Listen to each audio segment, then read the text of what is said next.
Aujourd'hui, je vais vous parler du SARS-CoV-2, donc ce virus qui a créé cette pandémie mondiale de la maladie qu'on appelait Covid-19. Donc, il faut savoir que ce n'est pas du tout la première maladie émergente dans les populations humaines. C'est un phénomène d'ailleurs qui s'est accéléré ces dernières années avec par exemple le H5N1, la grippe aviaire, le Zika, Ebola, Chikungunya ou même d'autres coronavirus comme le SARS ou le MERS-CoV qui avaient commencé à se propager dans les populations humaines.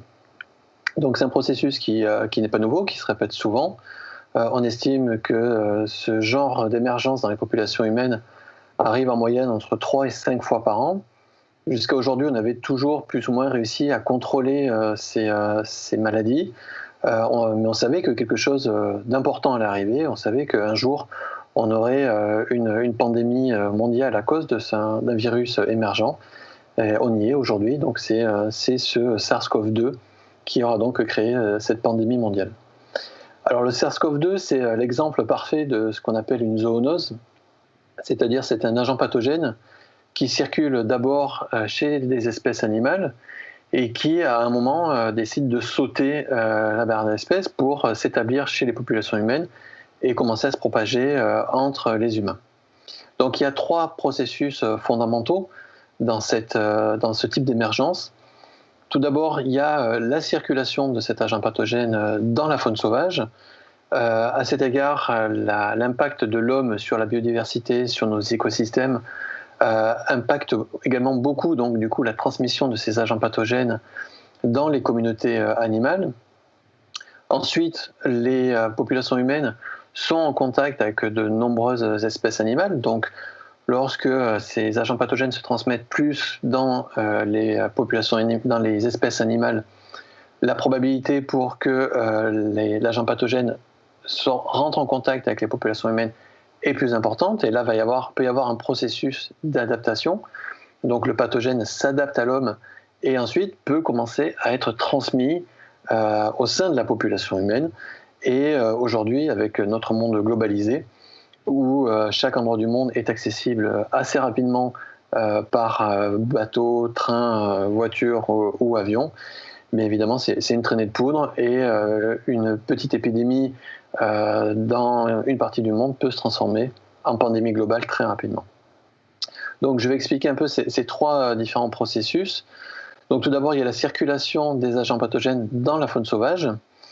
Donc on sait que, donc, par exemple, si on prend le premier schéma, si on prend par exemple une maladie qui est transmise par des moustiques, donc si jamais un moustique infecté, donc qui peut transmettre le pathogène, se trouve dans une communauté où il y a une biodiversité très pauvre, donc une seule espèce, et si cette espèce est fortement ce qu'on appelle compétente, c'est-à-dire que la probabilité de devenir infecté et d'être capable après d'infecter un nouveau moustique est importante, alors chacune de ces piqûres d'un moustique infectante va infecter donc ce qu'on appelle un individu réservoir, qui va avoir pour conséquence après d'être capable d'infecter un nouveau moustique. Donc on aura beaucoup de pathogènes au sein de la population de moustiques.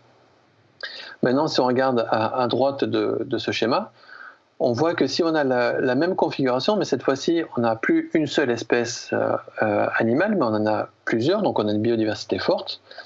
Il faut savoir qu'en général, pour un agent pathogène donné, on va avoir certaines espèces animales qui vont être fortement compétentes à transmettre le virus, mais la plupart d'entre elles, en fait, vont être très faiblement compétentes à transmettre ce pathogène. C'est-à-dire que lorsque ces espèces faiblement compétentes vont être en contact avec un agent pathogène, la probabilité de devenir infecté et d'être capable de transmettre l'agent pathogène après va être très très faible. Donc autrement dit, ces espèces faiblement compétentes, qui vont être nombreuses quand on a une forte biodiversité, vont avoir pour tendance à freiner la transmission.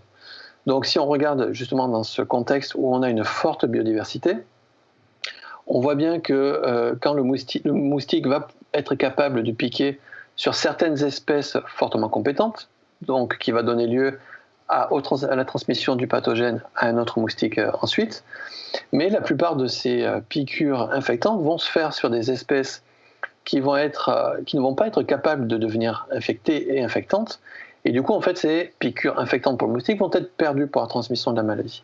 Autrement dit, on aura moins de pathogènes au sein de la population de moustiques. Donc c'est ce qu'on appelle l'effet de dilution, parce que la biodiversité va avoir pour effet de diluer la transmission de l'agent pathogène. Alors c'est intéressant parce que ça explique aussi pourquoi l'érosion de la biodiversité peut être associée à l'émergence de nouveaux virus, comme dans le cas du SARS-CoV-2, et ça nous permet aussi de mettre en évidence que les stratégies de conservation de la biodiversité peuvent être utilisées comme un outil de santé publique. Donc ensuite, quand on a compris comment le pathogène circule dans la faune sauvage, il y a le deuxième processus qui est comment le pathogène va s'adapter à l'homme. Donc les pathogènes ont plusieurs stades, donc c'est ce qu'on voit dans le deuxième schéma. Ça va de l'agent pathogène qui ne circule que dans les communautés animales jusqu'à l'agent pathogène qui va circuler plus que dans les populations humaines, et ainsi qu'avec un gradient où il y a beaucoup d'agents pathogènes en fait, qui vont se transmettre aussi bien dans la faune sauvage que dans les populations humaines. Donc ces différents stades représentent en fait les niveaux d'adaptation de l'agent pathogène à l'espèce humaine. Donc les processus de contact des populations humaines avec l'agent pathogène via les espèces animales peuvent être très variés. Ça peut être le commerce illégal d'espèces sauvages, ça peut être la consommation de viande, ça peut être également de travailler avec des espèces domestiques, notamment dans des élevages. Donc, quand l'agent pathogène va circuler fortement dans les communautés animales, la probabilité que l'homme soit en contact avec un animal infecté va augmenter, et au fur et à mesure de ces contacts répétés, l'agent pathogène va avoir tendance à s'adapter à la population humaine et à devenir du coup après transmissible au sein de la population humaine entre humains, donc à être capable de faire une transmission interhumaine. Et une fois qu'on a une transmission interhumaine, c'est là où une épidémie importante peut démarrer, comme dans le cas du SARS-CoV-2, donc avec une transmission d'abord au sein des populations, puis avec notre monde globalisé, là une propagation à une échelle très rapidement nationale, régionale et puis planétaire, comme on voit avec le SARS-CoV-2. Donc on a vu par exemple avec le SARS-CoV-2 qu'une émergence au centre de la Chine fin décembre 2019 peut se transformer en pandémie juste 2 mois plus tard.